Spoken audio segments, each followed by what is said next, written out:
Okay bro, டிவிக்கு poster பசங்க ready ஆயிடுச்சு, எல்லாம் வாங்க.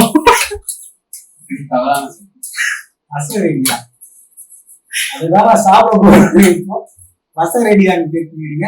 அதை சாப்பிட்டு நாளைக்கு நான் வந்து உயிரோட இருந்தேன்னா நாளைக்கு அடுத்த விழாவை பார்ப்பேன். இத்துடன் இந்த விழா முடியுது. ஜிடிவி தமிழ் நான் உங்களுக்கு விஷ்ணு ஆச்சோ அவர் பேர் தெரியாம இருக்கு.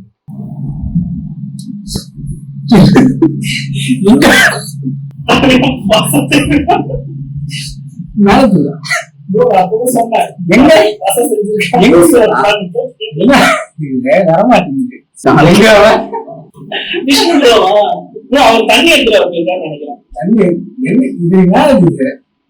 இதை வச்சு அந்த பைப் எல்லாம் போட்டு அடைச்சு விட்டுருங்க. இதை வச்சு வேற ஒண்ணும் பண்ண. அதேதான். ஆமா ப்ரோ, ஒரு பல்ப் ஓட்டே இருக்காது. இனிமே வந்து இவனை எழுப்பி நம்ம எதுவும் கேட்க கூடாது. அடுத்த விழாக்கு வந்து அவனை எழுப்பி வேற எதனா கடைக்கு போயிட்டு சாப்பிடணும். தயவு செஞ்சு அவனை எழுப்பி அவனே இல்லை எவனையும் எழுப்பி மேகி எல்லாம் கேட்க.